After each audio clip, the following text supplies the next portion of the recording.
Posso perguntar rapidinho sobre isso? Claro, não, vamos, já estamos discutindo, Luiz. A questão, né, do Adam Smith, que ele cunhou esse termo, não sei se cunhou, né, mas teve um papel importante na criação, na análise. Ele fazia uma crítica ou era só um termo técnico, assim? Porque o Marx ele vai fazer uma crítica à mais-valia, né? O Marx ele faz uma crítica aos economistas anteriores. Entre eles, centralmente, o próprio Adam Smith, pela importância que adquiriu a obra do Adam Smith. Tanto que o Capital é subintitulado Crítica da Economia Política. Agora, ao desenvolver essa crítica da economia política, o Marx não perde de vista o desenvolvimento embrionário de determinadas teses que ele incorpora e modifica, incorpora e reestrutura na obra dos economistas anteriores. Então, a obra do James Stewart, a obra dos fisiocratas, a obra do Adam Smith, do Ricardo, do Sismondi. Sismondi, ele considera o último economista clássico. E outras obras de menor expressão, por exemplo, mas também importantes, como a obra daqueles economistas que, a partir da obra do Ricardo, e com base na obra do Ricardo, já desenvolve uma crítica ao capitalismo.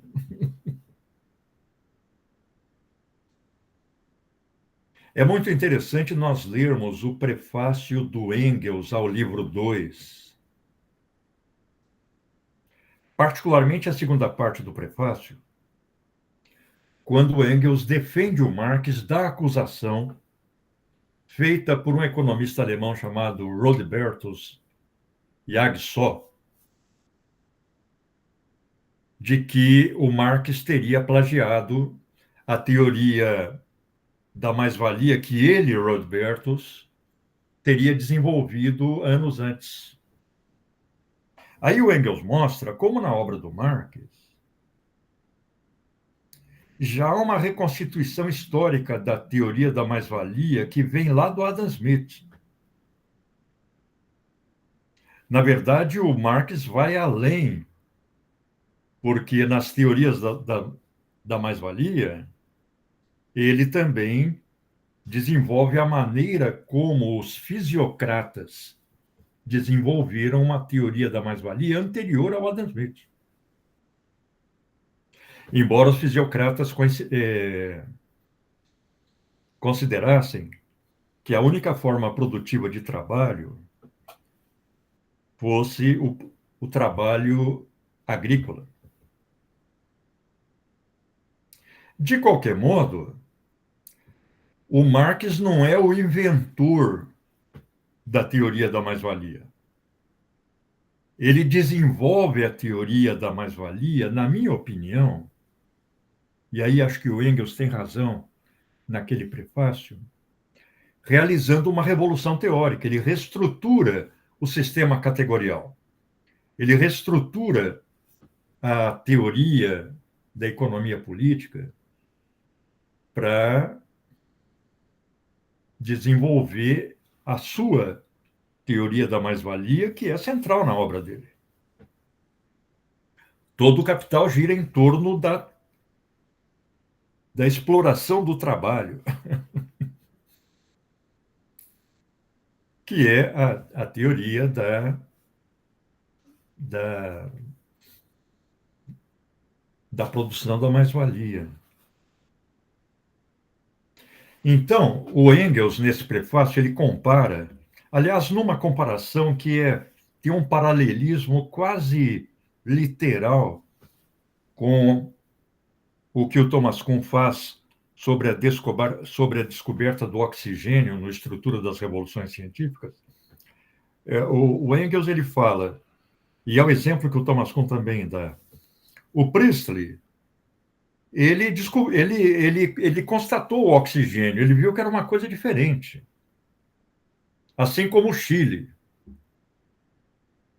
Mas eles estavam muito apegados à teoria do flogisto. Eles estavam raciocinando nos termos do paradigma anterior. Quando Lavoisier incorpora, a partir de sugestões do Priestley, por exemplo, a teoria desse novo elemento e desenvolve ou começa a desenvolver uma teoria do oxigênio, essa descoberta gera um terremoto que vai transformar toda a teoria química. Então, o Engels considera que o Marx realizou essa revolução teórica.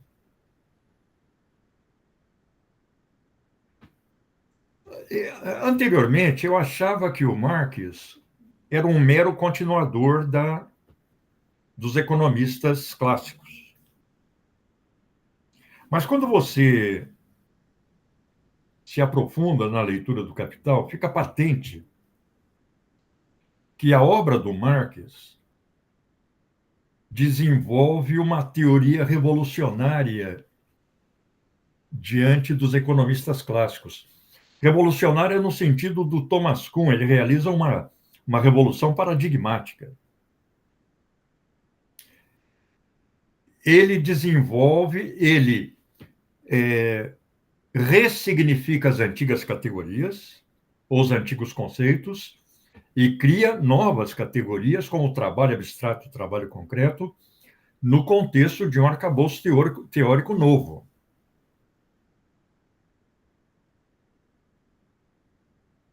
Mas essa teoria da mais-valia, ela estava sendo elaborada a partir da própria teoria de que é o trabalho humano que produz valor. O Engels fala o seguinte: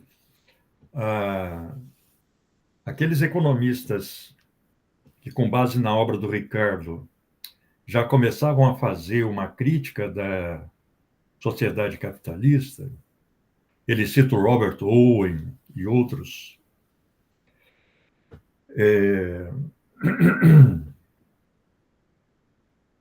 só não desenvolveram uma clara teoria da mais-valia porque ficaram apegados às antigas categorias. Ele usa a expressão do Marx. Ou seja, eles ficaram apegados ao corpo teórico anterior. Eles raciocinaram no âmbito do corpo teórico anterior. Não deram o salto que o Marx deu, em termos de reelaboração categorial, conceitual, de criação de novos conceitos, ou seja, de criação de um novo léxico para construir uma nova teoria.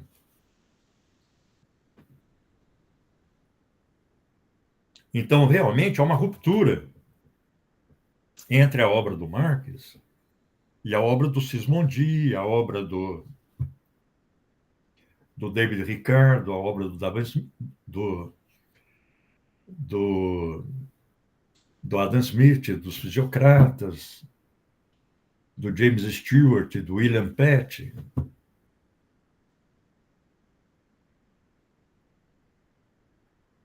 Em grande medida, a economia política se desenvolve com base naquelas teorias políticas que consideravam que a base da propriedade é o trabalho. Como, por exemplo, desenvolve o Locke no século XVII, que foi a tese central das teorias políticas burguesas para a legitimação da propriedade privada.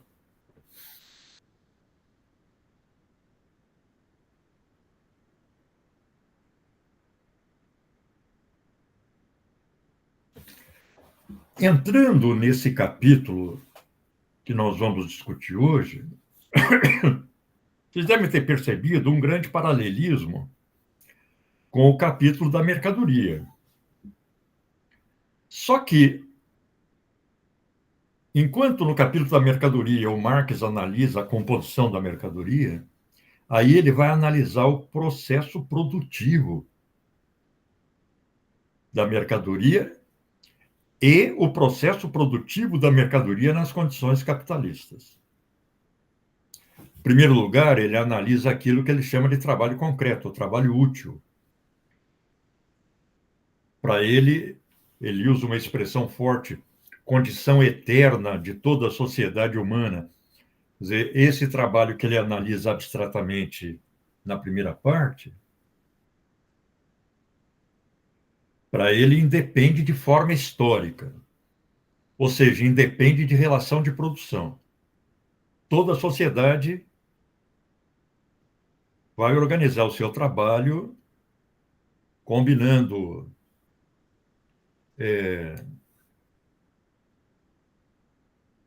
o protagonismo humano, que implica um projeto ou uma antecipação do fim a ser obtido. É nesse capítulo que aparece aquele célebre trecho em que ele compara a abelha com o construtor, né?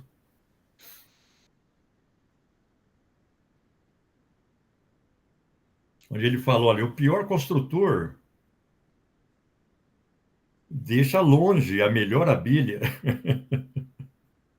porque ele constrói na cabeça dele antes a casa que ele vai. Na verdade, o texto original não fala que ele vai construir a casa, fala que ele vai. Ele fala, o construtor, antes de construir aquele favo, vai projetá-lo na sua cabeça. Ele compara com a colmeia, né?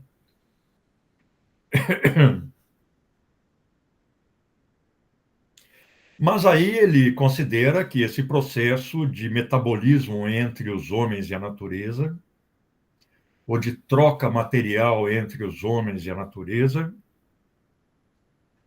requer um meio, que é o instrumento de trabalho, que vai fazer a ação humana recair sobre o objeto de trabalho. Então, para ele, meio de trabalho e objeto de trabalho constituem o que ele chama de meios de produção. Ele vai usar esse conceito o tempo todo, a partir de agora. Próximo capítulo, onde ele analisa capital constante e capital variável, já está amplamente baseado nessa análise que ele faz no capítulo 5. Esse processo transforma a natureza, diz ele, mas também nos transforma.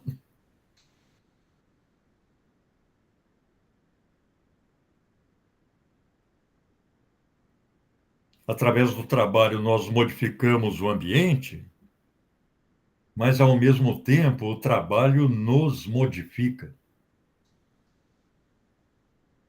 Já que o trabalho é uma ascese, né? O trabalho é um exercício.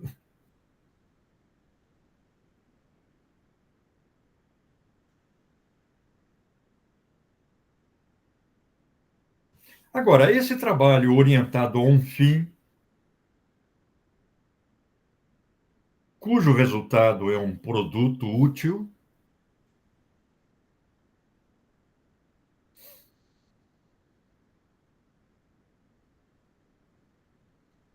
é o que ele vai chamar de trabalho concreto, o trabalho útil, o trabalho produtor de valores de uso.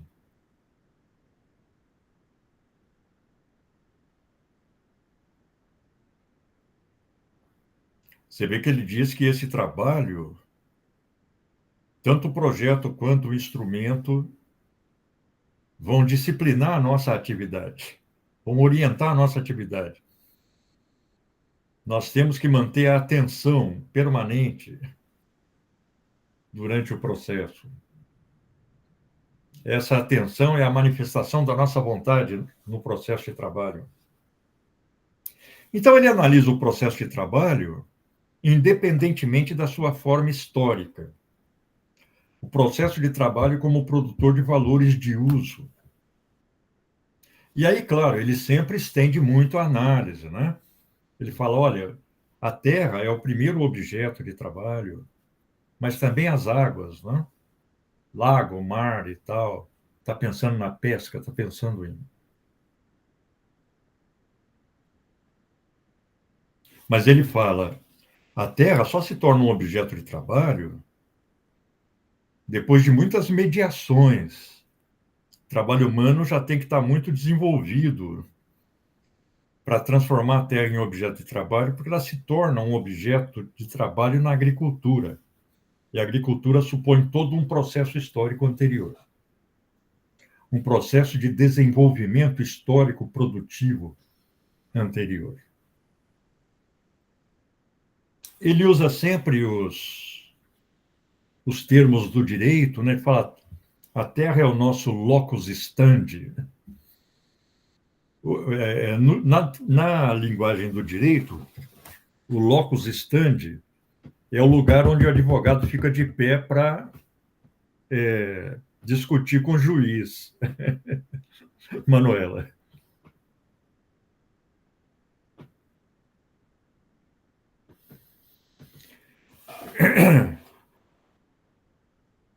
Deixa eu ver aqui a mensagem da Manuela.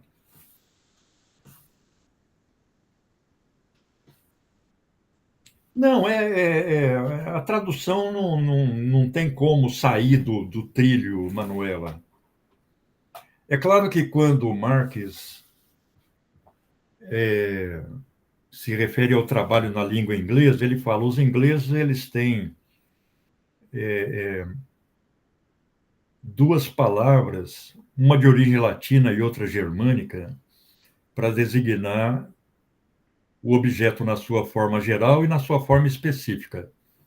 Então, eles usam labor para designar o trabalho em geral e o work para designar o trabalho específico, tal como ele está analisando aí nessa primeira parte.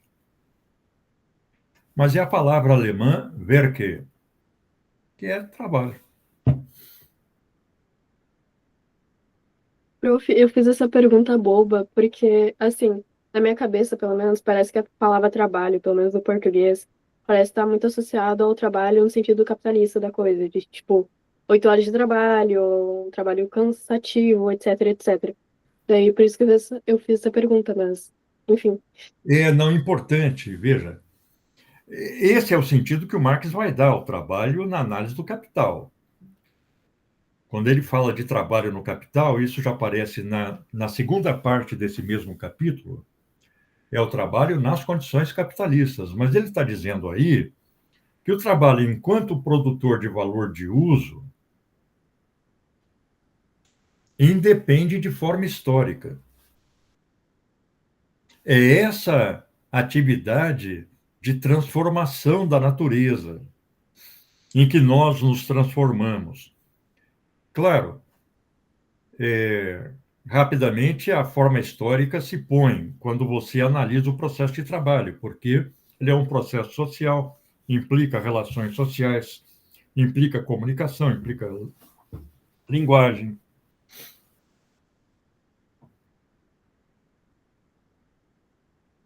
Mas o trabalho que o Marx analisa no Capital é o trabalho nas condições capitalistas. E essa análise do trabalho nas condições capitalistas já fica patente aí na, na próxima sessão desse mesmo capítulo.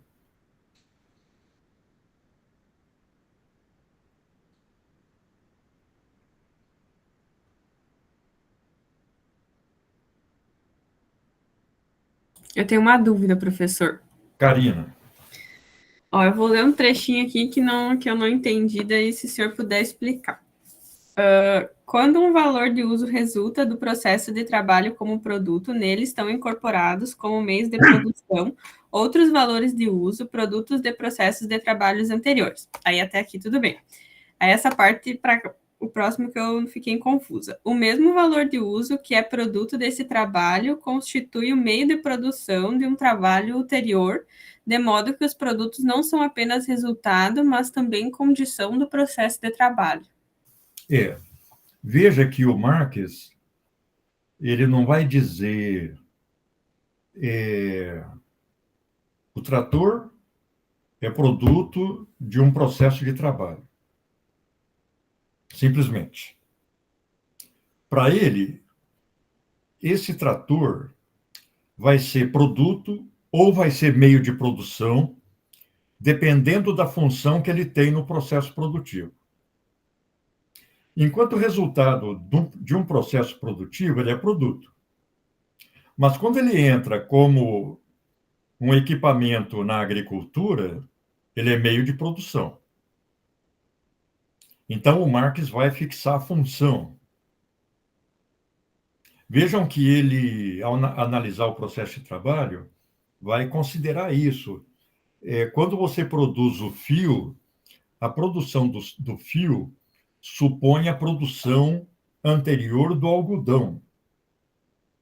De tal modo que, se nós pensarmos que o fio vai ser posteriormente utilizado na produção do tecido, e o tecido depois vai ser utilizado na produção de uma peça de roupa, que é o produto que vai ser consumido, a produção do algodão, a produção do fio, a produção do tecido e a produção da roupa são passos sucessivos de um mesmo processo produtivo, ainda que eles tenham sido desenvolvidos em locais e tempos diferentes. Você vê que tem empresas, principalmente no estágio monopolista do desenvolvimento capitalista, que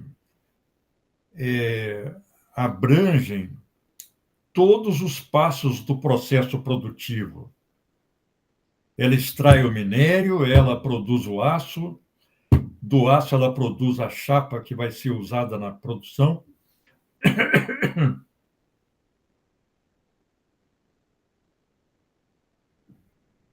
Porque logo à frente o Marx vai dizer que o valor dos produtos utilizados na produção de uma determinada mercadoria, se essa produção ocorre de acordo com as condições sociais médias, vai ser incorporado a esse produto. Então, o valor do couro, o valor da graxa, o valor da linha, o valor da fração do desgaste do martelo, etc., o valor do prego, vão ser incorporados ao valor da bota ou do sapato.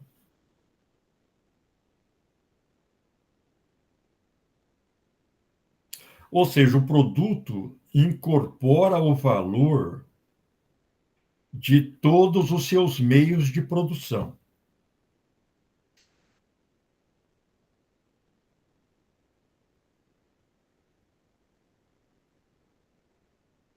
Mas aí o Marx dá um passo à frente. Ele fala, o produto também incorpora o valor da força de trabalho. Porque sem força de trabalho não há processo produtivo. Não há trabalho. O valor da força de trabalho é determinado como o valor de qualquer outra mercadoria. Pelo tempo de trabalho necessário para a sua produção. A gente vê que o valor da força de trabalho, apresentado como valor do trabalho, e aí já aparece uma mudança conceitual no Marx, é apresentado pelos economistas anteriores como o valor dos víveres que mantinham o trabalhador vivo, dos meios de subsistência que mantinham o trabalhador e a sua família vivos. Mas há uma diferença entre a transferência do valor do meio de produção para o produto e a incorporação do valor da força de trabalho no produto. Por quê? O trabalhador, ele produz, ao produzir qualquer produto, antes de tudo, trabalhador nas condições capitalistas, ele produz, antes de mais nada, o valor correspondente ao seu salário. Isso é valor novo. O valor que corresponde à remuneração da força de trabalho é produzida durante a jornada de trabalho. Vejam que o Marx, na segunda parte, ele fala, olha, se o trabalhador demora 6 horas para produzir o valor do seu salário, a mercadoria vai incorporar o valor dos meios de produção utilizados, das máquinas, matérias-primas e matérias auxiliares, e vai incorporar o valor da força de trabalho.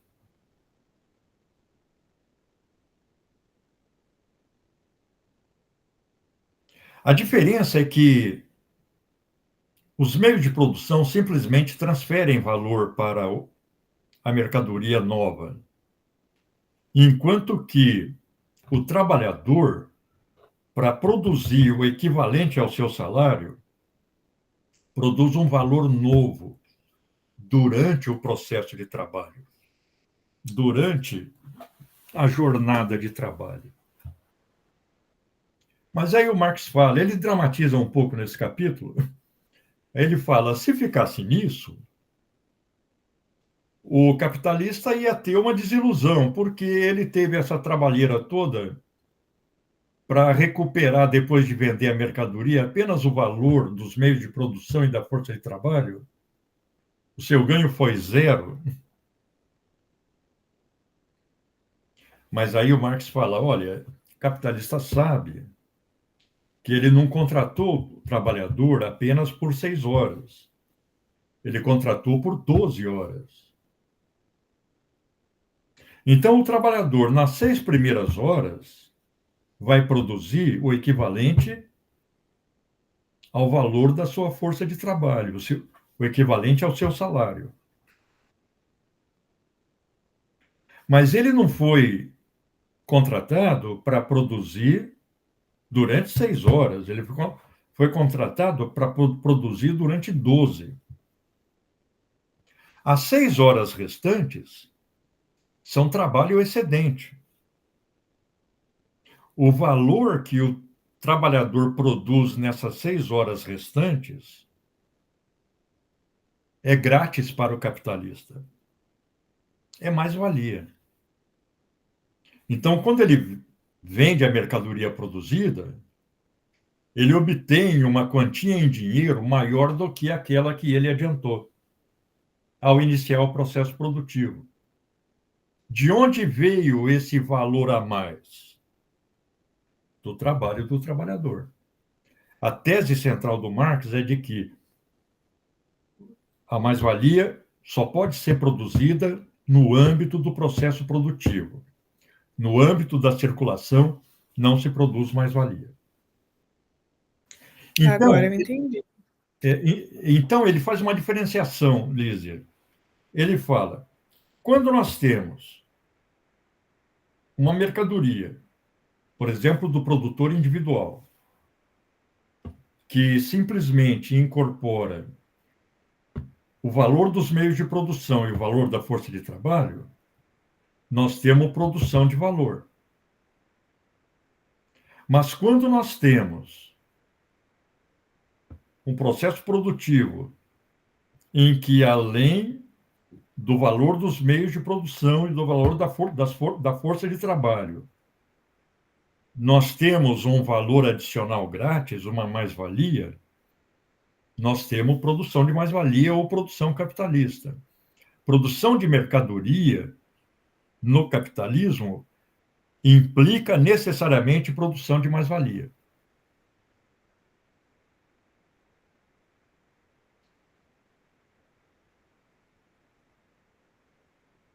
Ou seja,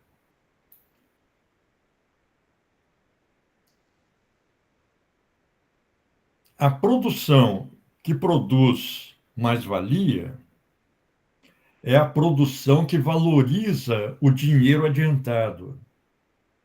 Ou seja, é capital. Capital é isso. É o processo de produção que produz um valor adicional grátis para o capitalista.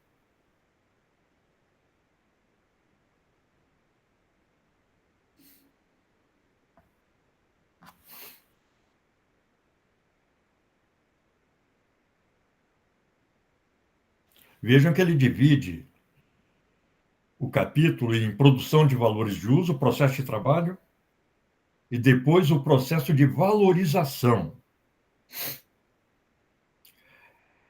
A tradução francesa, que o Marx revisou, reescreveu, etc., ela, no lugar de processo de valorização, ela usa a expressão processo de produção de mais-valia. É que, em alemão, o Marx usa a expressão Verwertung para designar essa valorização do capital, esse acréscimo de um valor ao capital pelo processo produtivo. Talvez a tradução da palavra valorização não seja plenamente compatível com a palavra alemã utilizada pelo Marx, porque o Verwertung que o Marx utiliza expressa valorização, expressando o acréscimo de um valor novo, grátis. Não é valorização em função, por exemplo, de relações de demanda ou oferta, no sentido de que uma mercadoria se valoriza porque a demanda é maior do que a oferta. É valorização no sentido de que a mercadoria produzida contém uma fração de trabalho grátis do trabalhador. Contém mais-valia. Para o Marx, capital é isso. Você vê que ele usa capital em potencial, trabalhador em potencial, quando eles estão fora do processo produtivo. Para o Marx, capital é só o processo produtivo em que a mais-valia é produzida.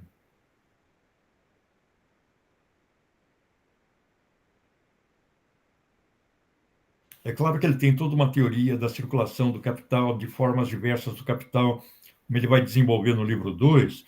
Capital tem a forma dinheiro, a forma produtiva, a forma dinheiro que se transforma em mercadoria, que se transforma em produção, se transforma em mercadoria de novo, que se transforma em dinheiro de novo, num ciclo perpétuo.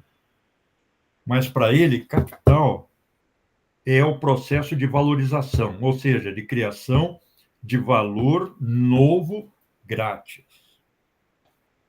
Vejam que eu estou insistindo na expressão valor novo grátis.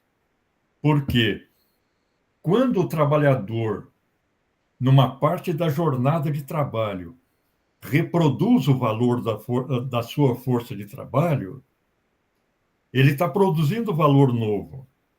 Mas esse valor novo só repõe o valor da força de trabalho. Ele não representa ganho para o capitalista. É o salário. O valor novo grátis é aquele que o capitalista obtém vendendo o produto do período em que o trabalhador continua trabalhando depois de reproduzir a sua força de trabalho. Esse período, que Marx chama de sobretrabalho, ou período de trabalho excedente, é o que produz a mais-valia ou valor novo grátis.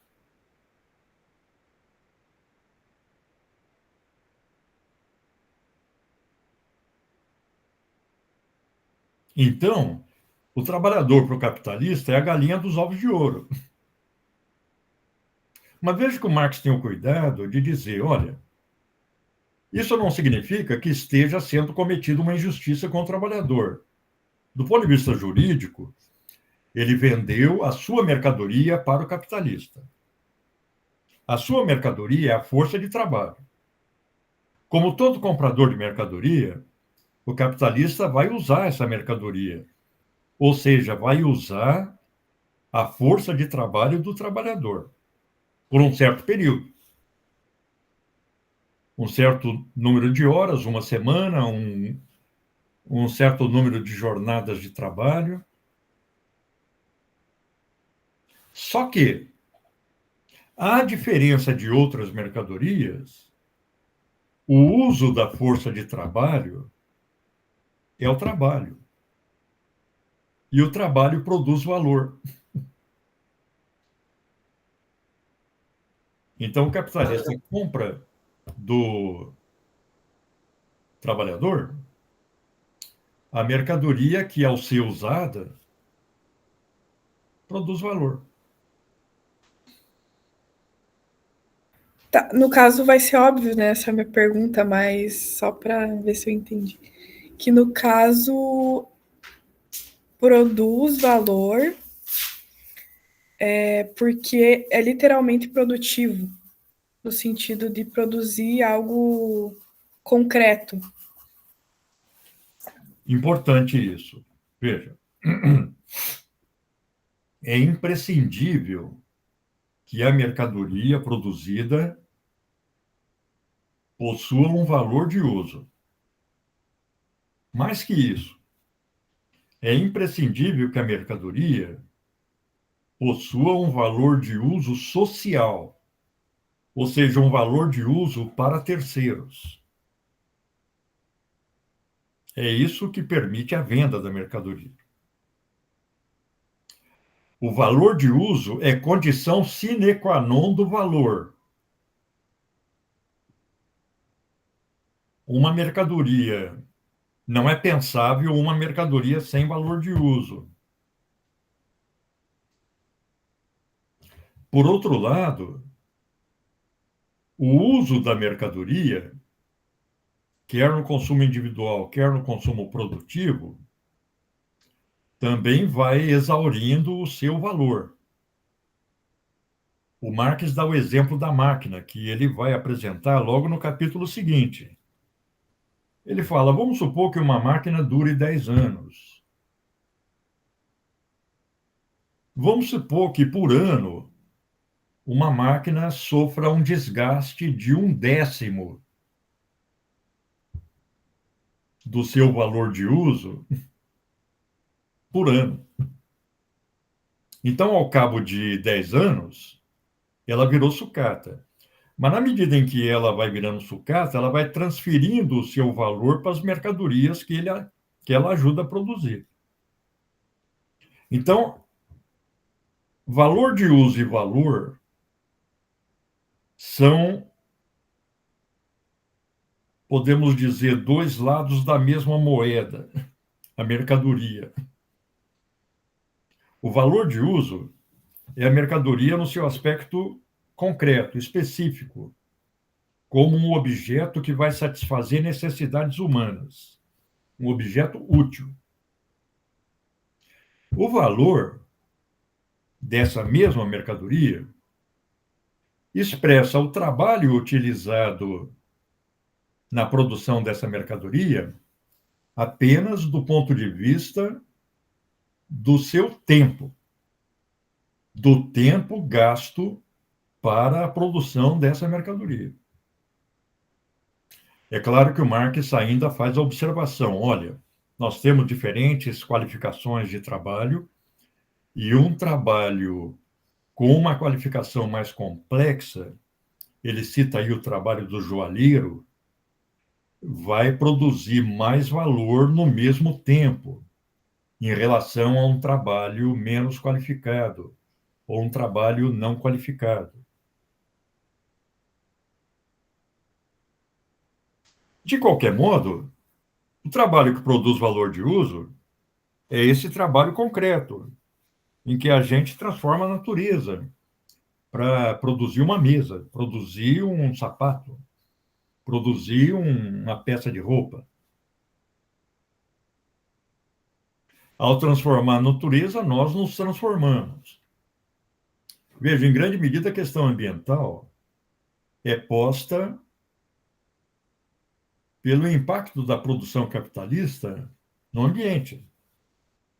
Algo que o Marx já via lá no século XIX. Ele falou: o trabalho nas condições capitalistas destrói tudo à sua volta. O lema do capitalista é: depois de mim o dilúvio. Ele quer o lucro. Então, ele destrói florestas, ele destrói pessoas, ele modifica sensivelmente o ambiente.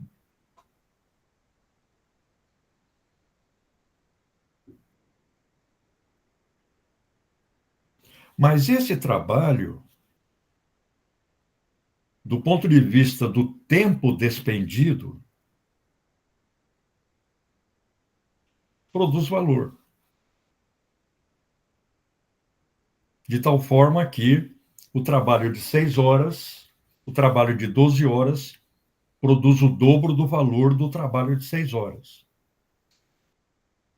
E as mercadorias, nessa teoria, são trocadas entre si pelo tempo de trabalho gasto para produzi-las.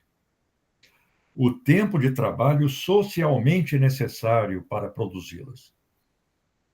Não é o tempo de trabalho que um ou outro indivíduo vai despender. No caso, diz o Marx, o mais preguiçoso venderia a sua mercadoria pelo maior valor. Quer dizer, as mercadorias são trocadas na medida em que elas são produzidas por um tempo de trabalho médio na sociedade, que ele chama de tempo de trabalho necessário, socialmente necessário.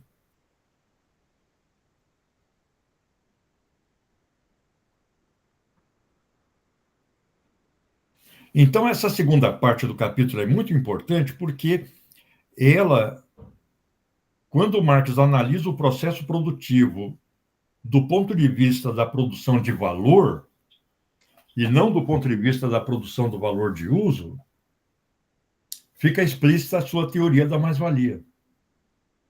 Ou melhor, do ponto de vista da produção de valor nas condições capitalistas, sob a relação de produção capitalista. Tanto que ele diferencia aí produção de valor de produção de mais-valia.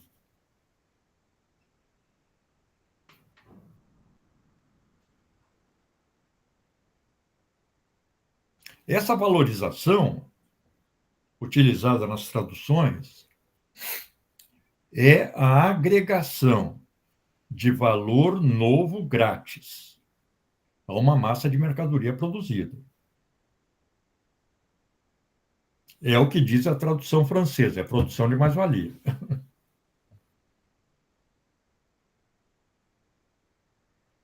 Tá, deixa eu ver se eu entendi de novo. Então, para o Marx, a mais-valia não seria um valor adicionado, né? É valor adicionado.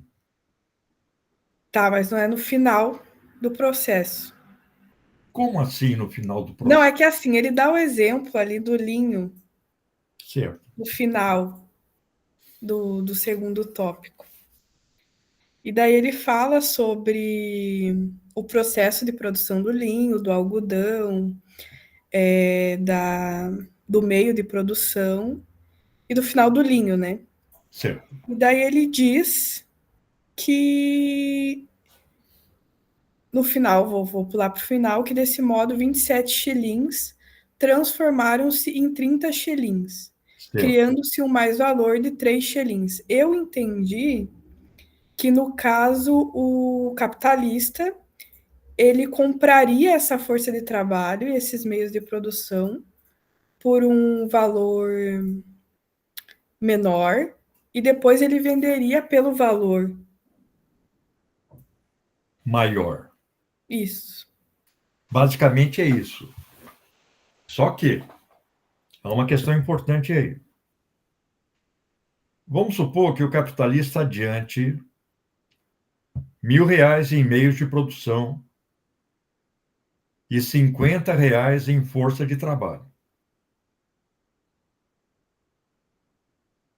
Isso seria um capital avançado, porque a proporção entre meios de trabalho, entre meios de produção e força de trabalho é muito grande em benefício da quantidade de meios de produção. Então ele adianta R$ 1.050. Aí põe todo mundo para trabalhar. Organiza os meios de produção e tal, disponibiliza, orienta o trabalhador, supervisiona para que ele não pare de trabalhar. Com esses R$ 1.050, 1.000 de meios de produção, 50 de força de trabalho, ele produz uma massa de mercadorias.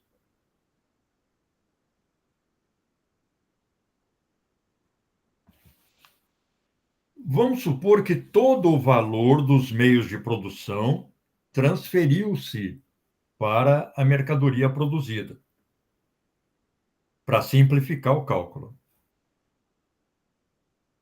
Então, ele adiantou R$ 1.000 em meios de produção e R$ 50 em força de trabalho. Organizou com esses elementos o processo produtivo e obteve uma massa de mercadorias. O valor a mais que ele vai obter só vai aparecer quando ele vende a mercadoria. Porque quando ele vende a mercadoria, pelo seu valor, ele constata que no lugar de R$ 1.050 adiantados no início do processo produtivo, ele obteve com a venda da mercadoria produzida R$ 1.100. Então ele obteve R$ 50 a mais do que ele adiantou.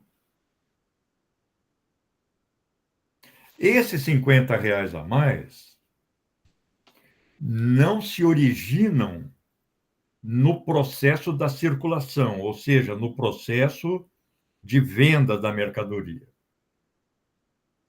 Esses R$ 50 a mais expressam o trabalho adicional grátis que os trabalhadores incorporaram à mercadoria produzida.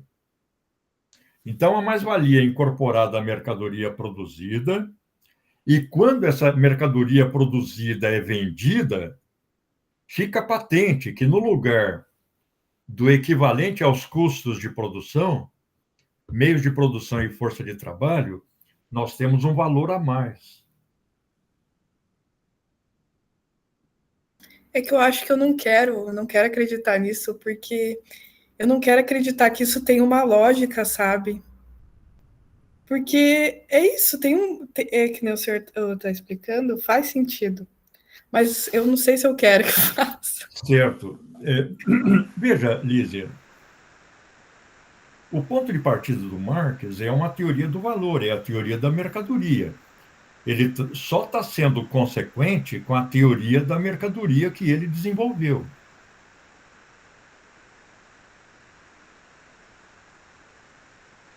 Ou melhor, com a teoria do valor que ele desenvolveu. Porque, veja, de onde viria o lucro das empresas? Da esperteza do... Por exemplo, o Marx, de vez em quando, ele critica teorias que consideram, como, por exemplo, a dos mercantilistas, que consideram que o capitalista ele obtém o seu lucro vendendo a mercadoria por um preço maior do que aquele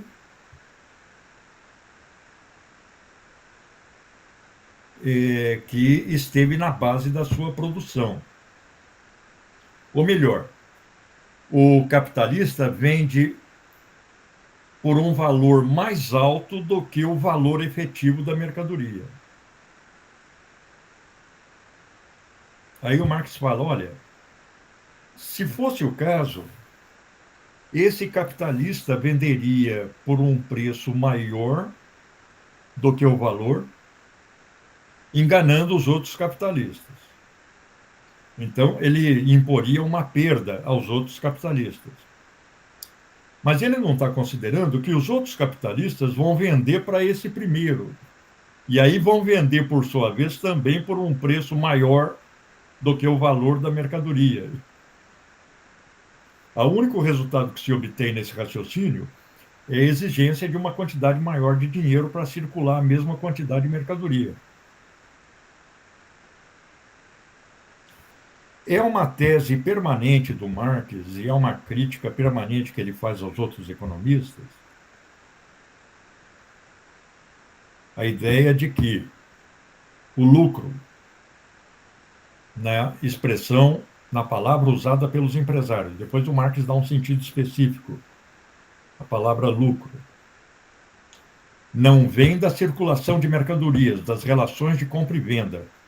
O lucro aparece na circulação, mas ele é produzido no processo produtivo. É a diferença entre o valor que o operário produz para reproduzir o valor da sua força de trabalho e o tempo que ele é obrigado a trabalhar durante a jornada.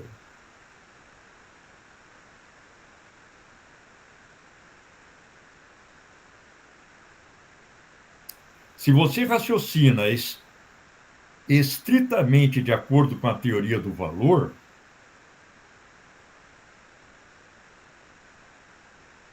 o lucro só pode ser como, como o lucro advém da venda, é expresso, se explicita na venda da mercadoria, a única origem que ele pode ter é o trabalho humano. De onde vem esse valor a mais aí?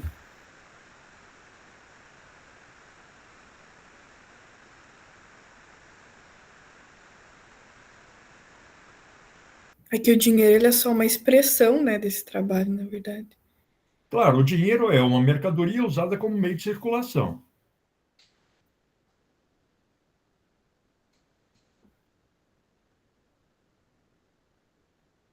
Agora, quando você produz determinada mercadoria por um custo de 20 e vende essa mercadoria, produz numa empresa capitalista e vende essa mercadoria por 22, de onde vieram esses dois a mais? Valor é tempo de trabalho.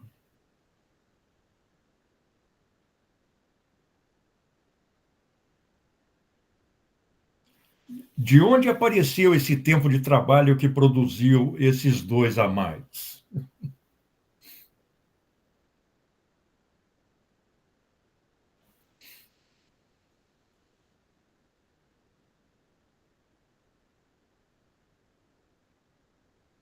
Nesse sentido, o Marx está dando sequência, mas reestruturando categorialmente a teoria do Adam Smith. O Adam Smith fala, olha, quem trabalha é o trabalhador. Mas o produto do trabalhador, uma parte fica com ele, é o salário. Mas a outra fica com o capitalista, é o lucro. E a outra fica com o dono da terra, sendo o caso, é a renda da terra. Essa soma de lucro e renda da terra, produzidos pelo trabalhador, é mais-valia.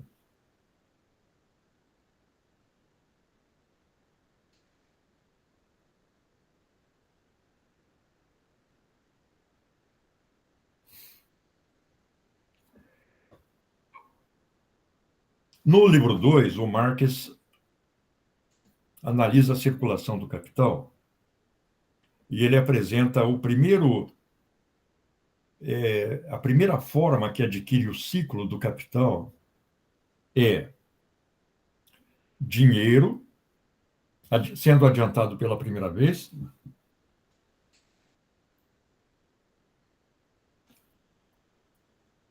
que vai ser transformado na esfera da circulação de mercadorias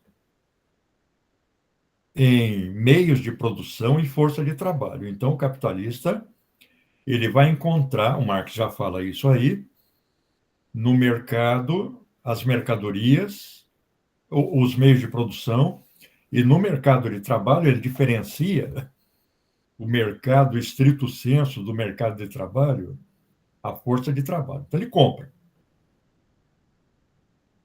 Só que ele compra para organizar o processo produtivo, para produzir tecido, por exemplo. Então, nós temos D, que é o dinheiro adiantado, que se transformam em MP mais FT, meios de produção e força de trabalho. Aí essas mercadorias saem da esfera da circulação e entram na esfera da produção, em que elas vão ser transformadas numa massa de produtos. Por exemplo, tecido.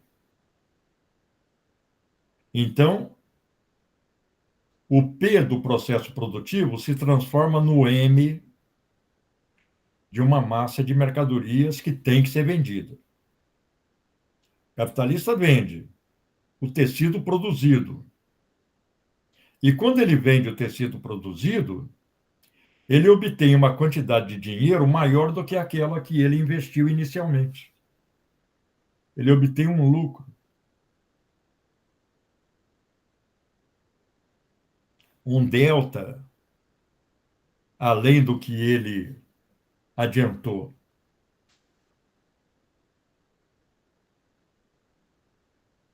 Esse valor a mais é o que o Marx chama de mais-valia. Veja, mais-valia é valor a mais. É valor a mais do que você adiantou no processo produtivo. É valor a mais do que o que custou o processo de produção. Só que você teve que passar pelo processo de produção para produzir esse valor a mais. Por quê? A única fonte do valor, na teoria do Marx, é o trabalho. Não tem outra.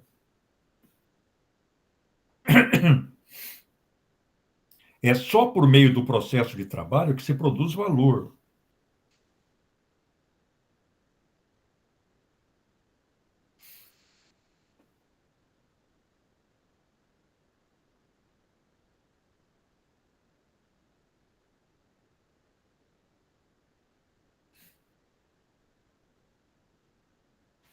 Veja, o capitalista comprou a mercadoria força de trabalho, que custa para ele o equivalente a 6 horas da jornada de trabalho.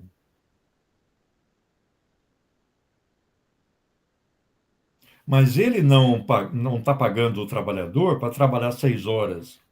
Ele está pagando o trabalhador para trabalhar 12 horas. Nas primeiras 6 horas, o trabalhador produz o equivalente ao seu salário. É valor novo, mas só repõe o valor da força de trabalho. Nas outras 6 horas, o trabalhador trabalha grátis para o capitalista. As outras 6 horas vão ser de valor a mais grátis. Mais-valia. Logo, houve valorização do capital adiantado. Capital para o Marx é essa relação de produção que produz mais-valia. Esse é o capital para o Marx. É a relação de produção que produz mais-valia, que produz valor adicional grátis, com base no trabalho assalariado. Essa é a base de toda a análise do capital.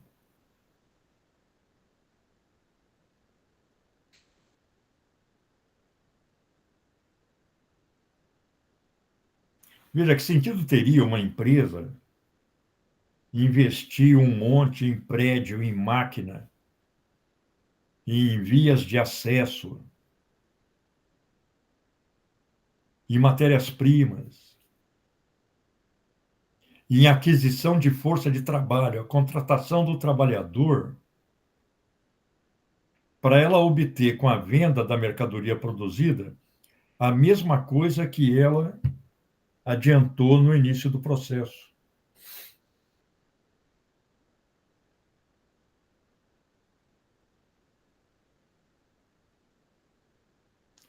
O empresário, ele vai investir desde que haja a possibilidade de obter mais-valia. O que o empresário quer não é produzir carro, não é produzir tecido.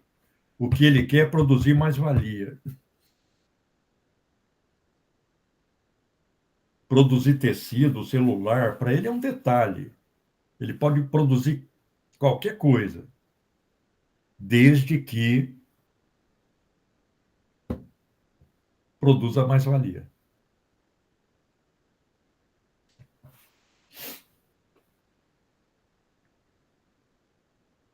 Eu, claro, quero explorar mais a chamada economia marginalista, a obra do Karl Menger e outros, porque os marginalistas, eles abandonam essa teoria do valor baseada no trabalho e desenvolve uma teoria do valor baseada nas aspirações subjetivas do consumidor.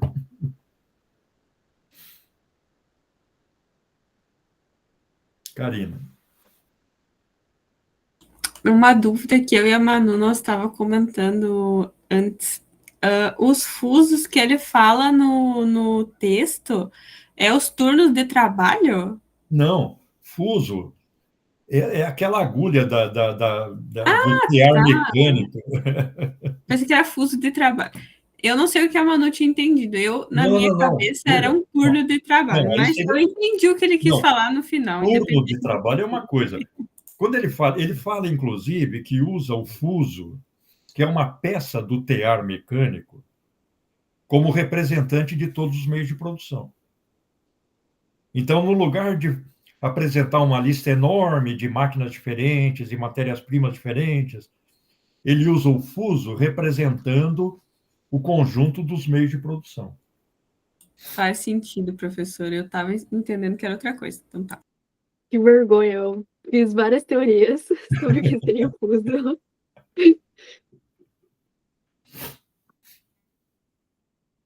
Não, se você puser... As contas que ele faz... Fala, Karine. As contas que ele faz no final, eu não entendi da onde que surgiu. Mas eu entendi quer dizer, eu não entendi os valores, mas eu entendi o como que aconteceu. Aí eu tô porque ele usa a nomenclatura da circulação monetária inglesa. É libra, shilling, etc. Pênis. Agora,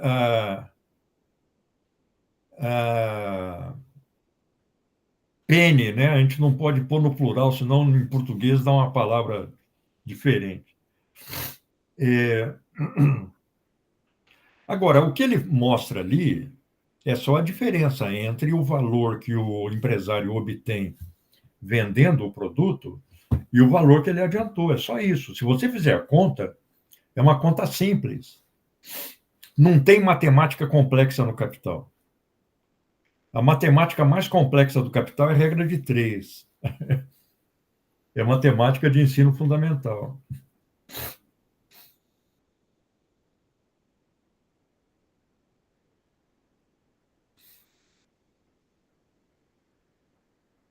Agora, vejam mais uma vez a importância daquele alerta que ele faz lá no começo do capítulo 1. Ele fala em torno dos conceitos de trabalho útil ou trabalho concreto e trabalho genérico ou trabalho abstrato, emerge a compreensibilidade de toda a economia política. Ele está só desenvolvendo, esses 2 capítulos são desenvolvidos partir desses conceitos de trabalho útil e trabalho abstrato. Trabalho produtor de valor de uso e trabalho produtor de valor. Não são dois trabalhos, é o mesmo trabalho visto por ângulos diferentes. Enquanto produtor de valor de uso, enquanto, pelo tempo despendido, produtor de valor.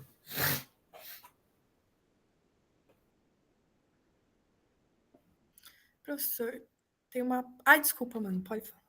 Ai, Fala. perdão. Não. Podem entrar à vontade, como se a gente tivesse discutido num grupo presencial. Não precisa Pode nem falar, levantar a mano, mão. depois eu falo, já falei demais.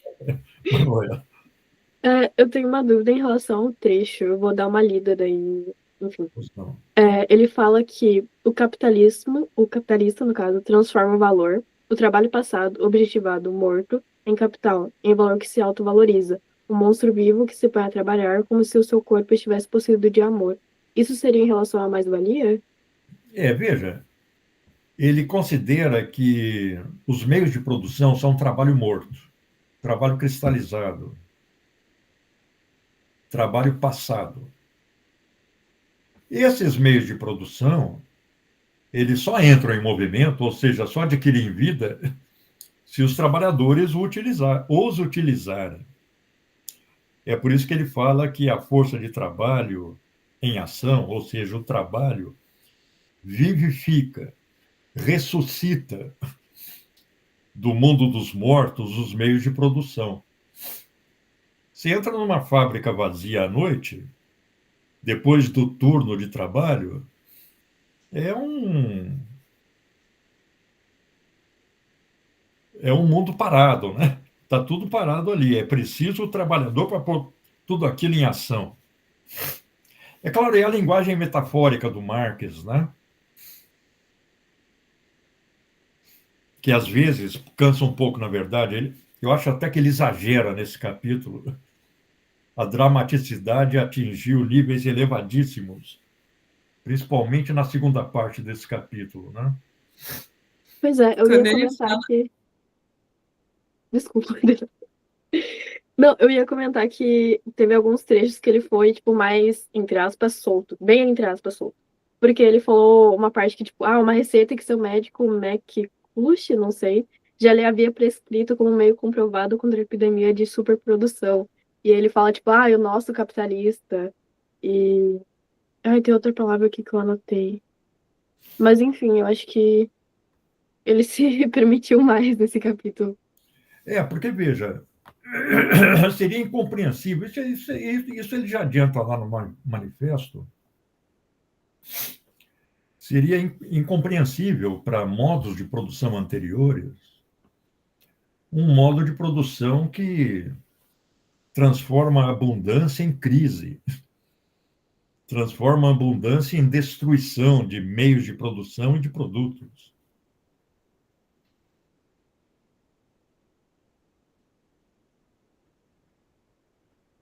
Claro, a mais-valia ela só se realiza quando o empresário vende o produto. A expressão realização da mais-valia é a venda da mercadoria, a transformação da mercadoria produzida em dinheiro.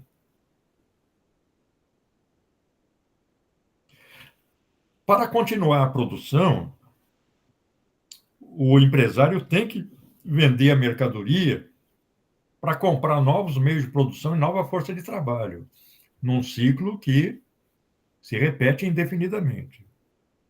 Se ele não consegue vender a mercadoria, ou se ele só vende a mercadoria por um preço muito abaixo do seu valor, ele pode não conseguir dar continuidade ao seu empreendimento produtivo. A circulação do capital se interrompe. A empresa colapsa. Ela vai à falência.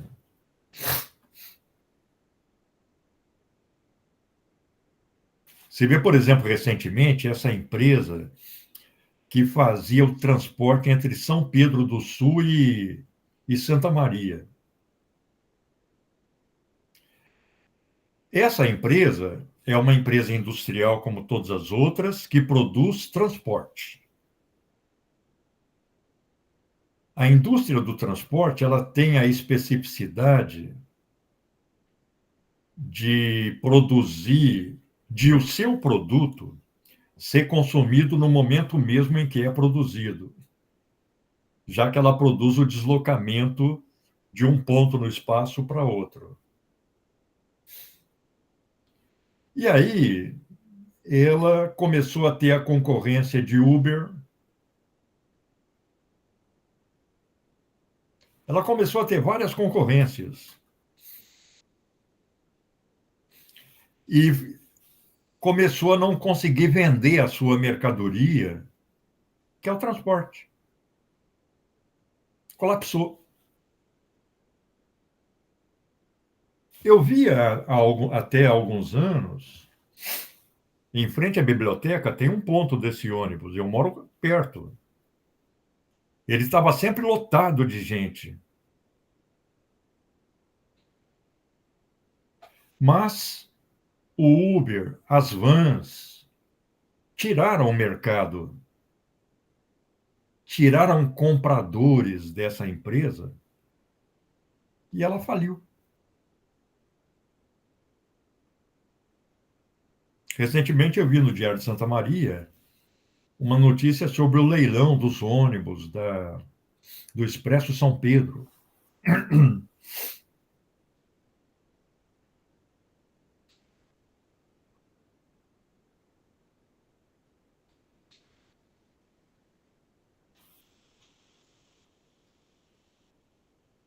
Então, a condição da continuidade é que a mercadoria seja vendida.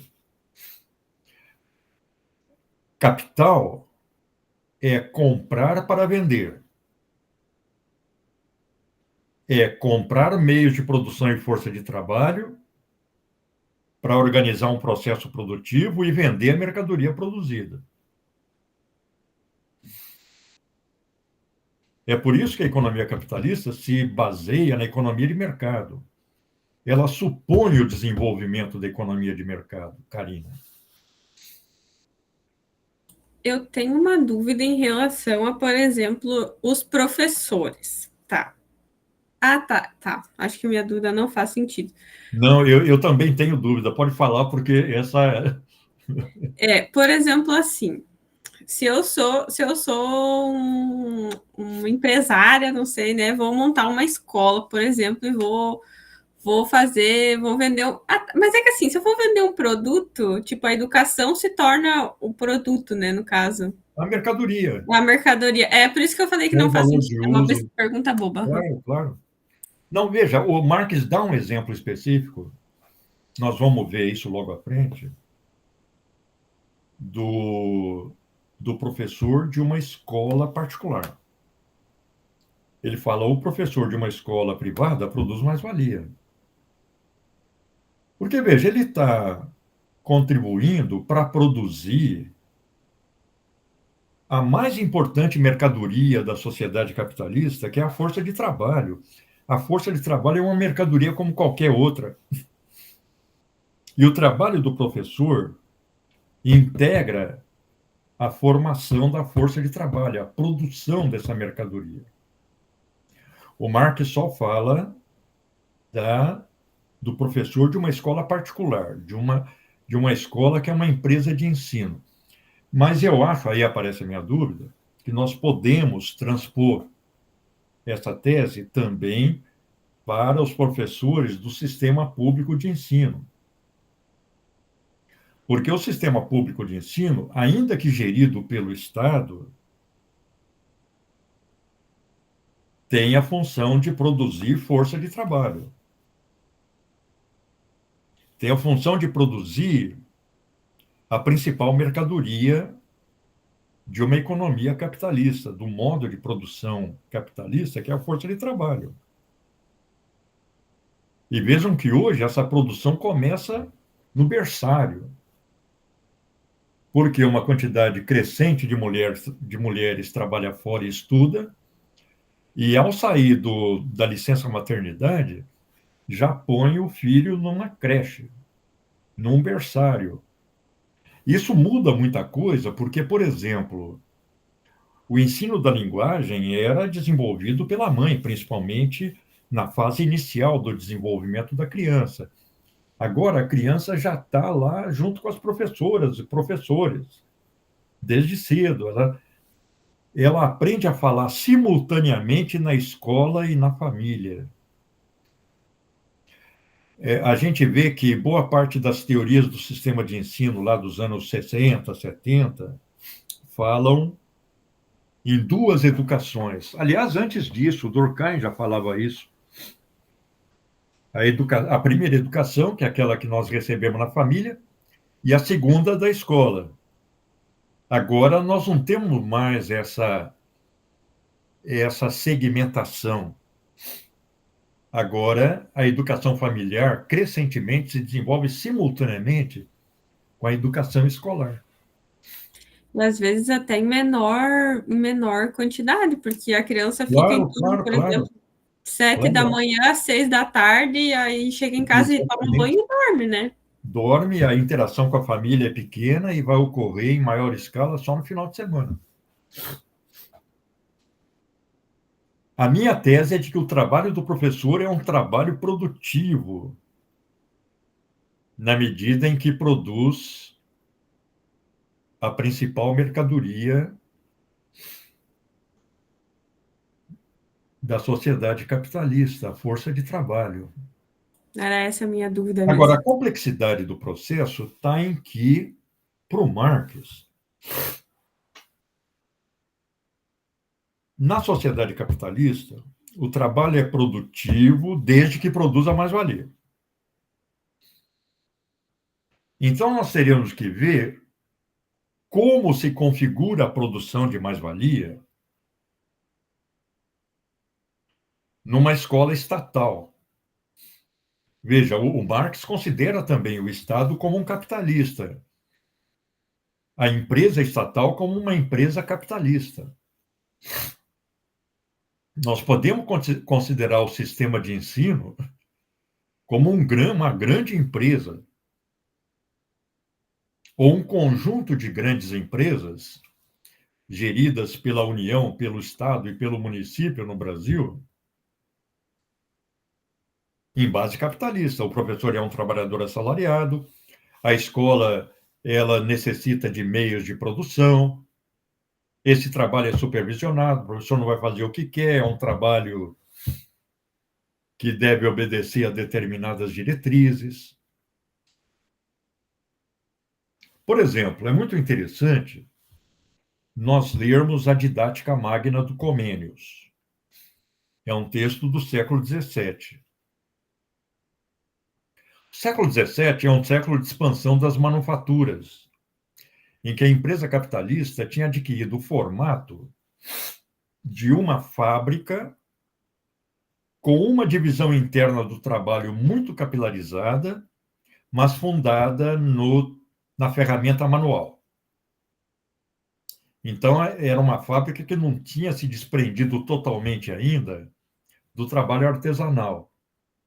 Já tinha decomposto o trabalho artesanal em múltiplas funções, cada trabalhador ocupava uma função diferente, as próprias ferramentas se especializam. E a didática magna imagina o processo educativo, que é a escola, exatamente como uma manufatura, com uma divisão do trabalho, com divisão de horas, professores com diferentes funções, com um planejamento do desenvolvimento do ano letivo, com férias, com uma jornada de trabalho por tempo determinado. É patente que ele escreve a didática magna, tendo como horizonte de organização do processo produtivo a manufatura. Tanto que a gente lê a didática magna e se surpreende. Pô, como é que é tão atual?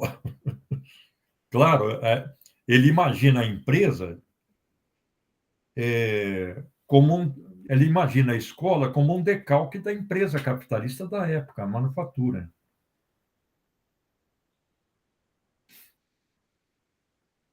um empreendimento em que se deveria encontrar a melhor forma de produzir, a forma mais racional de produzir. Então, aquilo que estava sendo pensado no campo da ciência, na forma do método, a racionalização dos processos da investigação científica, que é algo calcado também no desenvolvimento da empresa capitalista, ele transpõe para a didática. A didática é a questão do método no campo da escola, no campo da educação. Mas Ou se a seja, gente for, fala, Karina. mas se a gente for analisar hoje, é um pouco isso, porque é bem, tipo, se tu pegar uma escola é bem regrado e hoje os alunos são pela BNCC, né, avaliados pelo pouco que eu sei, enfim, mas eles são avaliados por habilidades e competências. É Então, se isso. você for ver, se traduz nisso, né? Claro. E essa noção de competência surgiu de dentro da empresa. No momento em que as empresas estavam se transformando daquele modelo taylorista para um modelo mais automatizado. E eu, no meu ensino médio, tive uma disciplina que tinha, se eu não me engano, a gente ficava uma tarde toda com a disciplina, o que é bastante coisa, porque, por exemplo, história, ou geografia, ou sociologia, a gente tinha 1 hora na semana, né? E era processos ou alguma coisa de empreendedorismo. E eu me lembro que a gente ficou quase metade do ano desenvolvendo uma empresa. Era atividade e tu tinha que fazer isso para passar de ano. Então, assim, isso há 2, 3 anos atrás. Então, claro, é recente, mas deve estar ainda assim, né? Mas o quanto isso já está imbrincado no nosso sistema e tá aí, não vai mudar tão cedo. Sem dúvida. Sem dúvida. Para mim, essa ideologia do empreendedorismo, ela é uma atualização daquela ideologia que fundamentou as reformas educativas da ditadura militar. A teoria que fundamentou as reformas educativas da época da ditadura foi a teoria do capital humano do Theodor Schultz, que era um economista da Escola de Chicago, a mesma escola que inspirou a reforma liberal do Chile, do Pinochet, etc. O Theodor Schultz, nessa teoria do capital humano, nós temos esses livros lá na biblioteca, considerava que a educação deve ser considerada pelo trabalhador como um capital. Ele deve abrir mão do consumo presente para investir em educação, para ter um ganho maior no futuro. Ou seja, ele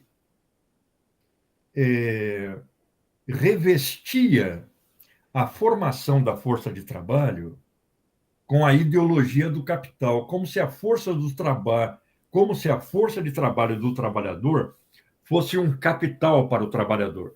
O Marx critica essa ideia o tempo todo. A ideologia do empreendedorismo ressuscita isso.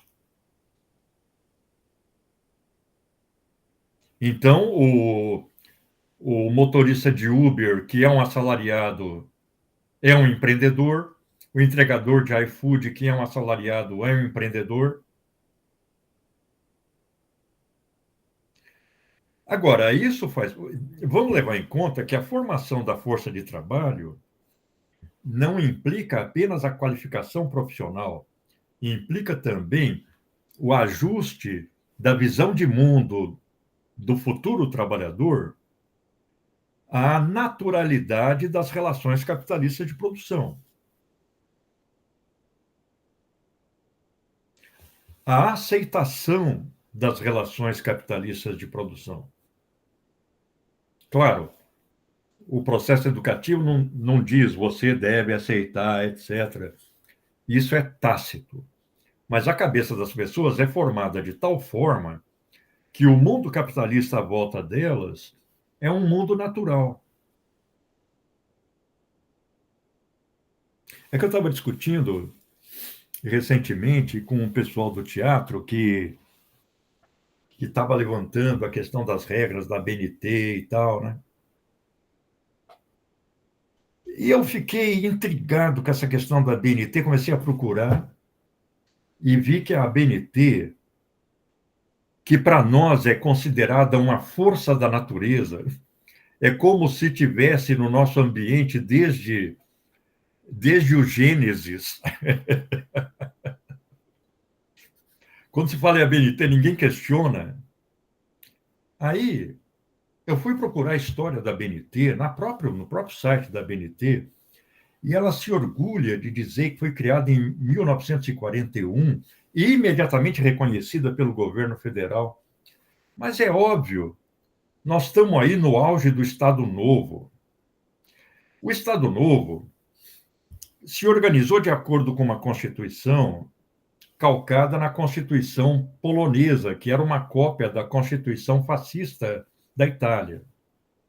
Embora ela tenha mantido a estrutura dos três poderes, mas dado ao presidente poderes que só o AI-5 daria depois aos presidentes da ditadura, junto com o Congresso, a Constituição de 1937 criou o Conselho da Economia Nacional, que era uma corporação no estilo fascista, que unia sindicatos de empresários com sindicatos de trabalhadores numa mesma organização para dar sugestões e auxiliar o Congresso Nacional e normatizar as atividades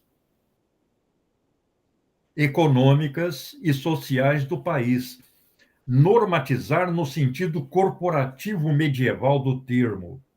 É aí que nasce a ABNT. Ou seja, a ABNT ela faz parte do entulho autoritário do Estado Novo. E a gente considera a ABNT como um elemento da natureza.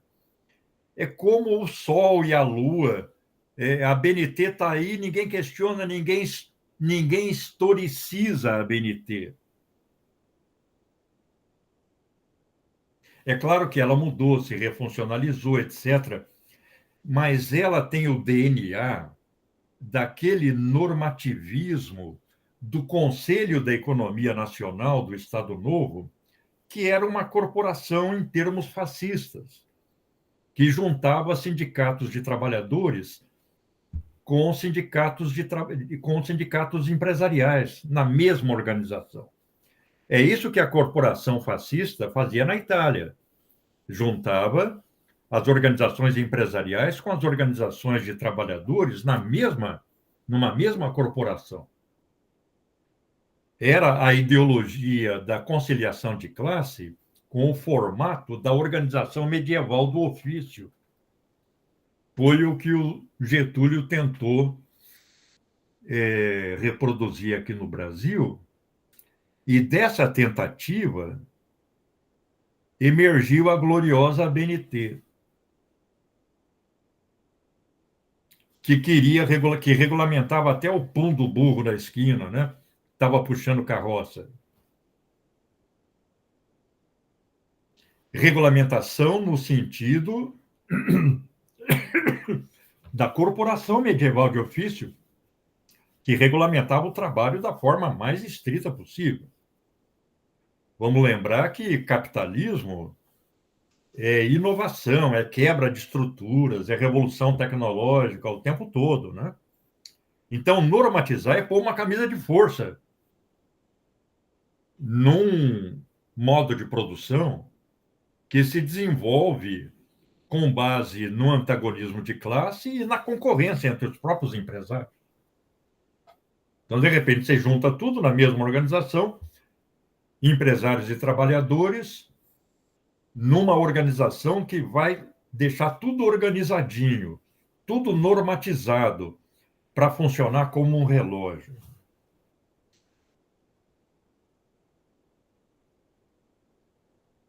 Aí, desde que eu estou aqui, desde que eu leio a MDT, segui a BNT, segui a BNT, segui a BNT, segui a BNT, ninguém põe em questão.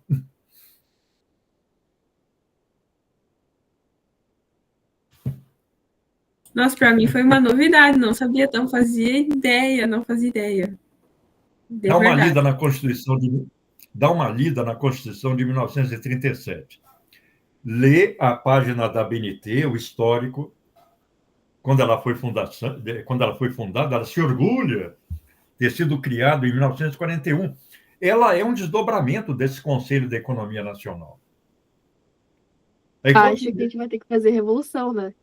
veja, Manuela, quando você lê a Constituição de 37, a ABNT adquire uma nova configuração. Aí a gente historiciza a ABNT.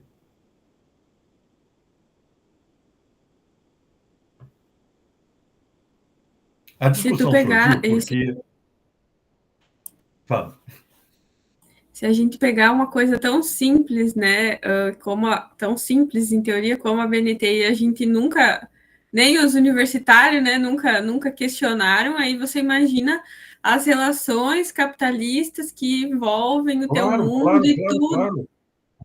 A dimensão é Você vê muito maior, a dificuldade. o potencial de conservação da ideologia, né?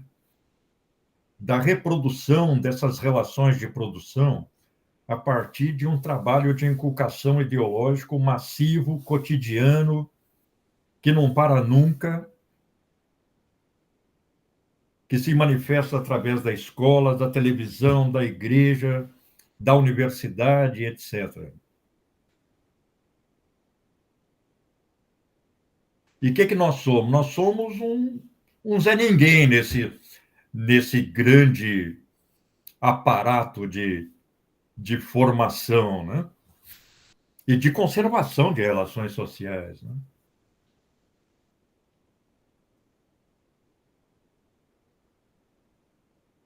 Zé Ninguém no sentido do Wilhelm Reich.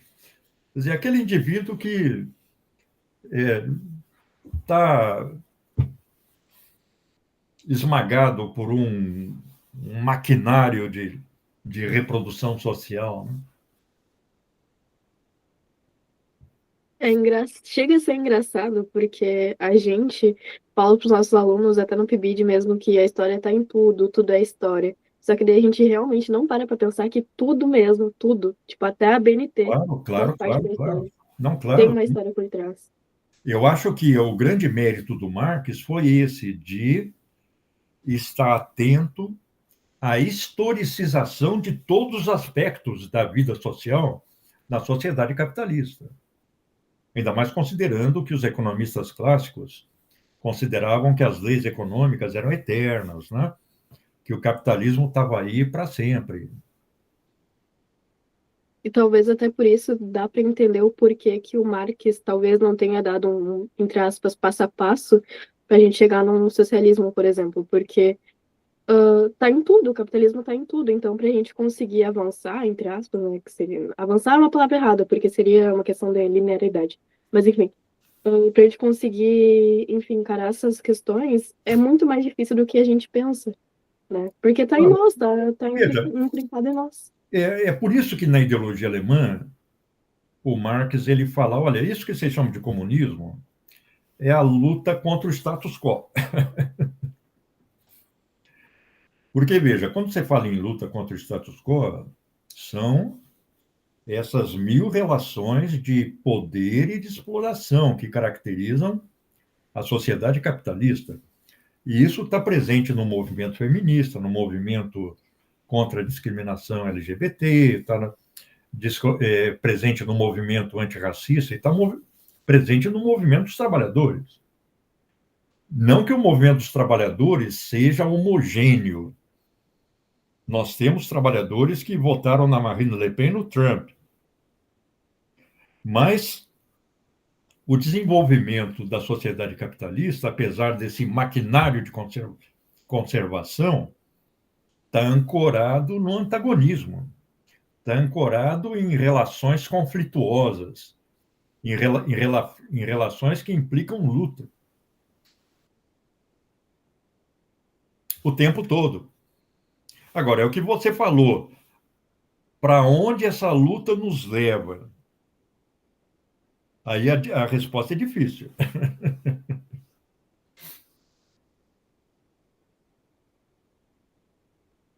Enquanto houver Só como é que era o antagonismo... nome, professor? Hein? Só como é que era o nome do Theodor Schutz? Como é que era o nome do livro que o senhor falou? Theodor Schutz, A Teoria do Capital Humano. Tá, obrigada. Ele tem um outro livrinho que tem só em inglês na biblioteca, chamado O Valor Econômico da Educação, que é muito interessante também, em que, a partir de estudos de econometria, ele e a equipe dele constatam que a melhor relação custo-benefício do investimento em educação, que eles estavam monitorando nos Estados Unidos, ocorria no 8º ano de escolarização. Então, 8 anos de escolarização era o período de escolarização que dava o melhor retorno ao investimento feito. Mas ele alertava, isso pode não valer para o México, em que as condições sociais são outras.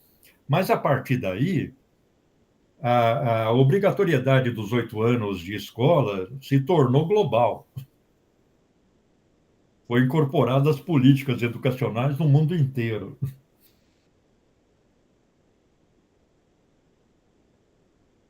Você vê que a reforma de 71 tornou obrigatória a educação de 8 anos, o primeiro grau. Mais uma vez, o pano de fundo do Theodor Schutz. Esse Valor Econômico da Educação é um livro muito interessante.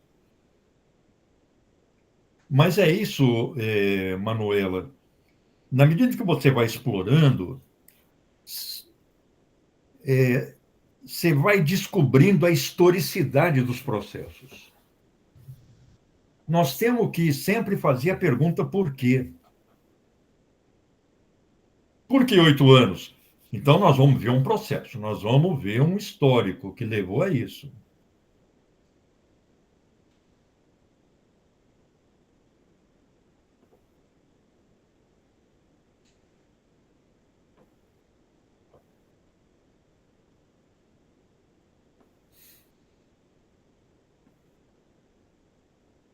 Essa discussão da BNT, ela surgiu a propósito do látex. Eu dei umas oficinas de látex no teatro. É o inferno. Eu entendi o porquê que começou essa discussão. Porque lá é o inferno, o inferno. Aí a menina falou, não, mas a minha professora do PIBID, ela quer, de acordo com a BNT, e o látex não está produzindo a referência bibliográfica igual. Eu até fui explorar e eu vi que tem recursos de látex desenvolvidos por universidades brasileiras que formatam de acordo com a BNT. Aliás, uma pergunta nada a ver. Hein? Eu tinha essa dúvida há muito tempo. O senhor faz seus arquivos no látex, né? Porque fica muito perfeito, tipo, a formatação dele fica muito bom. E no Word não fica assim. E tem aquele menino do CT, aquele Possobon, que criou um modelo de acordo com a MDT de 2021 de TCC em látex, né? E está no site da biblioteca. A biblioteca, quer dizer, como o CCNH e o CT aprovaram aquilo como modelo para as dissertações desses 2 centros, a biblioteca incorporou e torna público naquela mesma página em que ela veicula a MDT. Claro, é uma forma de a gente usar software livre, se livrar da Microsoft, do Word, etc., né?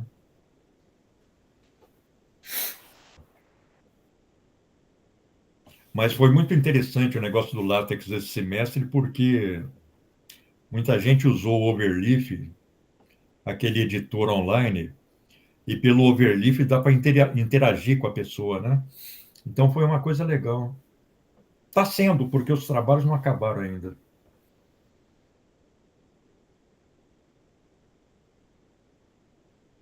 O primeiro foi um sofrimento, o segundo está mais tranquilo. O pessoal já está pegando a lógica.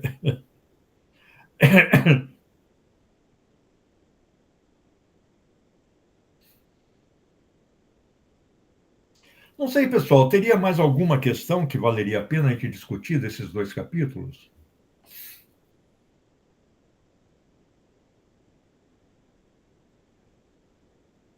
Algo que vocês anotaram aí e tal? Vou perguntar então aquilo lá que eu ia perguntar. Diga. É bem no final que ele fala, por outro lado, em todo o processo de formação de valor, o trabalho superior tem sempre de ser reduzido ao trabalho social médio. Por exemplo, uma jornada de trabalho superior tem de ser reduzida a X jornadas de trabalho simples. Poupa-se com isso uma operação supérflua e simplifica-se a análise por meio do pressuposto de que o trabalhador empregado pelo capital realiza o trabalho social médio não qualificado. Eu Certo. entendi isso. Eu acho, Lízia, que essa é uma das partes mais frágeis da teoria do Marx. Tanto a teoria do trabalho abstrato, em que ele começa a argumentar sobre a questão do trabalho social médio como unidade de medida, o trabalho qualificado como um múltiplo do trabalho não qualificado, etc. O Marx não desenvolve muito isso. Mas ele está dizendo aí que você tem uma fábrica, por exemplo, de 4.000 trabalhadores, 10.000 trabalhadores, você tem diferentes qualificações ali. Desde um engenheiro que estudou 4, 5 anos para se qualificar em nível superior, até aquela pessoa que é um ajudante geral, que tem apenas a qualificação mínima básica para o trabalho. Então, se você somar e dividir essas qualificações pelo número de trabalhadores, dá uma média aí, dá uma qualificação social média que vai pender muito mais para o trabalho não qualificado, que é o que predominava nas empresas na época do Marx. Mas, basicamente, o que ele está dizendo aí é que, na análise que ele está fazendo, ele vai deixar de lado o trabalho qualificado para simplificar a exposição, para que o modelo não se torne tão complicado. Então, ele vai supor que o trabalho capitalista ocorra por meio de um trabalho social médio de baixa qualificação, que varia de acordo com a época histórica, ele diz, mas de baixa qualificação. Esse trabalho social médio que ele põe na base da produção da mais-valia, ou seja, na base da produção do valor na empresa capitalista.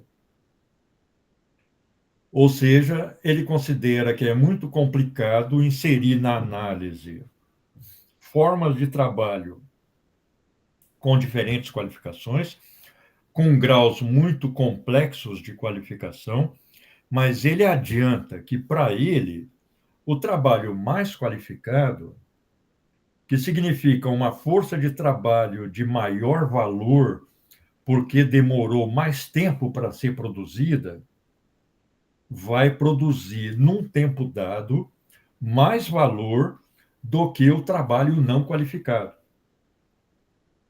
Então, aí é outra coisa para explorar na teoria do Marx, as diferentes quantidades de valor que diferentes graus de qualificação do trabalho produzem num dado tempo. No sentido de que, quanto mais qualificado o trabalho, na medida em que essa qualificação representa um maior tempo de trabalho socialmente necessário para produzir aquela força de trabalho, mais valor essa força de trabalho em ação, ou seja, trabalhando, vai produzir num determinado tempo.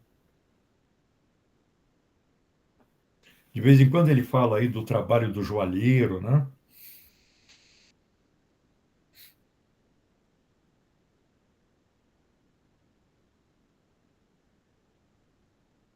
Agora, ao mesmo tempo, ele via a sociedade capitalista decompondo todos os processos de trabalho em funções simples. Mesmo as formas mais complexas de trabalho são para ele decompostas em um conjunto de funções simples em que cada trabalhador exerce, sem muita qualificação, essa função simples. Então, você não precisa mais ter a qualificação do sapateiro, que faz todas as operações. A produção do sapato foi decomposta em funções simples. Cada trabalhador assumiu uma função diferente. E é essa simplificação que permitiu, mais tarde, a maquinização. A substituição do trabalhador que realiza uma função simples por uma máquina. Esse é um processo que o Marx vai analisar em detalhe logo à frente, nos capítulos sobre a manufatura e a grande indústria. Então, Lígia, ele está simplesmente dizendo, olha, eu vou descartar o trabalho complexo, o trabalho altamente qualificado, ficar com um trabalho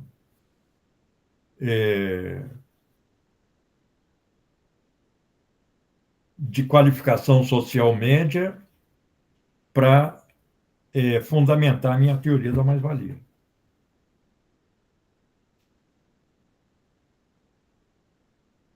Mas eu acho que essa teoria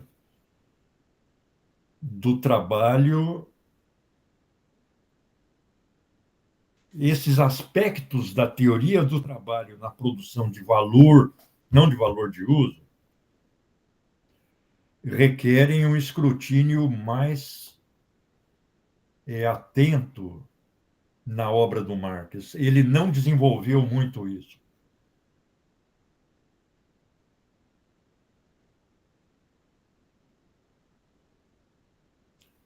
Por exemplo, tem uma crítica feita por dois franceses, Bruno Lottier e Ramon Tortarrada.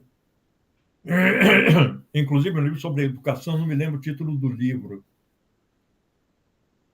É uma crítica do Marx que tenta pegar exatamente as fragilidades da teoria da força de trabalho do Marx.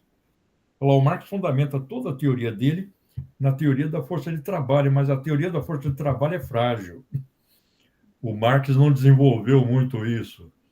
Aí eles tentam desmontar o esquema a partir daí.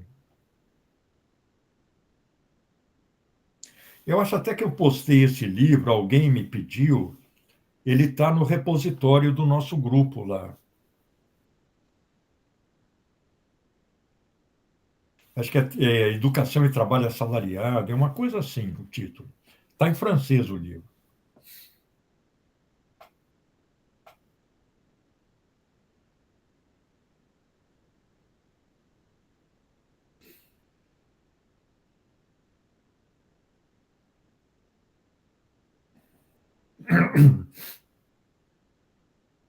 Porque o Marx ele tende a reduzir o trabalho abstrato, o trabalho genérico, a tempo de trabalho.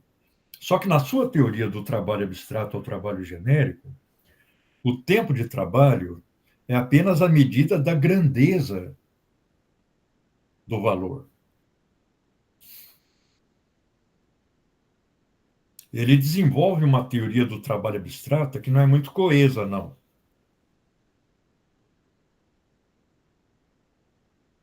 Que fala em trabalho simples médio, como unidade de medida, depois fala em trabalho como dispêndio produtivo de energia física, dispêndio produtivo fisiológico de energia física e mental. Então, ele joga vários conceitos, mas não unifica numa teoria clara e homogênea. É por isso que o pessoal tenta penetrar, tenta contestar a teoria dele a partir dessas fissuras na argumentação dele.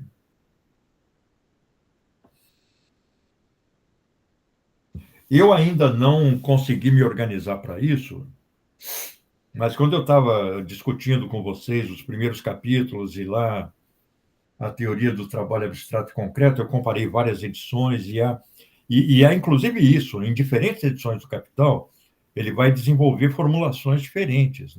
Na primeira edição, ele chega a identificar o trabalho abstrato com um ente de razão, que é uma figura da escolástica, né, tardia.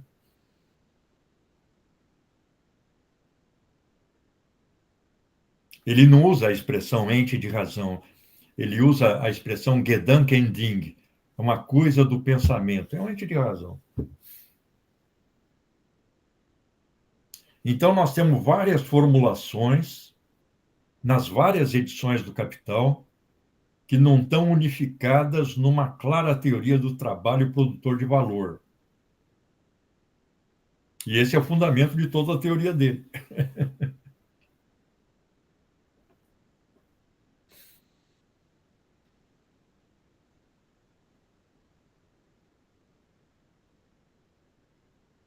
Ele claramente se sente desconfortável quando ele tem que argumentar com o trabalho complexo, com o trabalho de elevado grau de qualificação profissional. Ele anota, registra, mas põe de lado e volta para o trabalho médio mínimo para uma ficção quantitativa que ele acaba com mais frequência pondo na base da teoria do valor.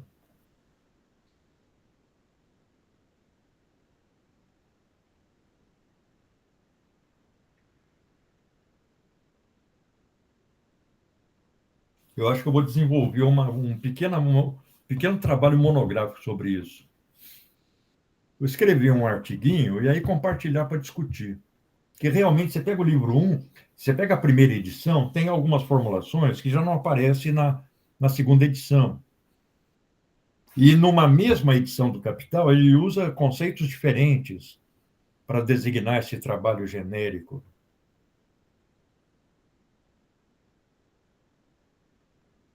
Como esse trabalho é trabalho em geral, como incluir o trabalho altamente qualificado nesse trabalho em geral? Então, não está tudo claro na teoria dele sobre como fazer isso.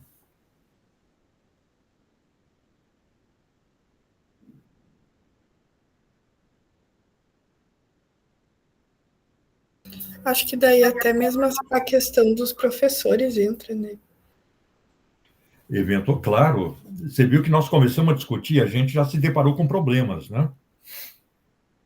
Que é um trabalho altamente qualificado.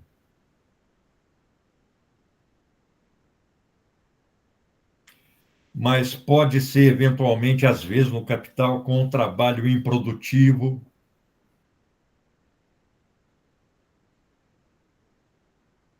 Você vê o Gramsci incluindo aí os professores entre os intelectuais, né? Naquele livrinho, Os Intelectuais de Organização da Cultura. Então, existe um limbo não muito explorado e com formulações que não se encaixam nessa teoria do trabalho genérico, nessa teoria do trabalho abstrato.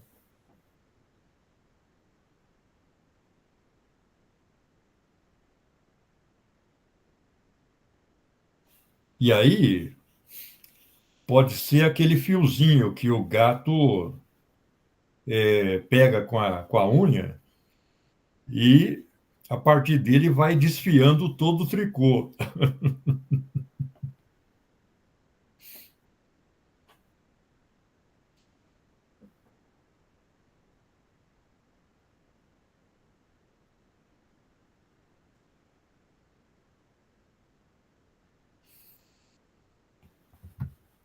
Pessoal, eu acho que nós podemos ficar por aqui. Vejam que o Capital, nem Marx, nem o Capital tem resposta para tudo, né?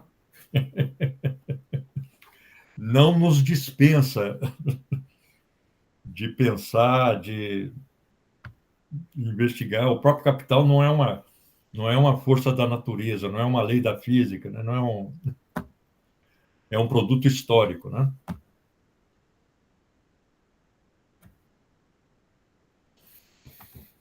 E aí a gente se encontra na próxima segunda. Eu talvez faça uma viagenzinha rápida, que eu tenho uma filha que mora na Espanha e eu não vejo desde 2018. Aí teve pandemia e tal. E ela veio para o Brasil, mas ela está na casa de parentes no estado de São Paulo. Ela não vai conseguir vir até Santa Maria. Coisa que ela sempre faz em condições mais favoráveis. Então, eu vou dar um pulo lá para vê-la, ver meus netos, que eu não vejo há bastante tempo. Mas eu vou tentar manter os nossos encontros. Eu vou, e para onde eu vou tem Wi-Fi, e aí a gente discute igual.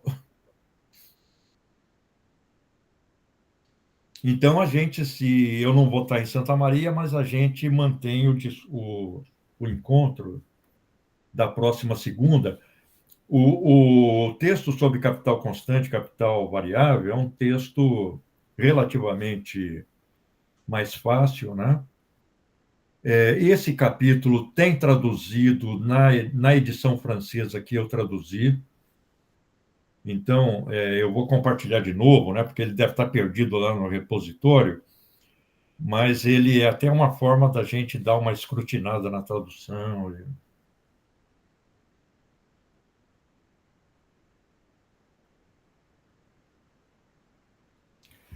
Então tá, pessoal. Boa semana a todos.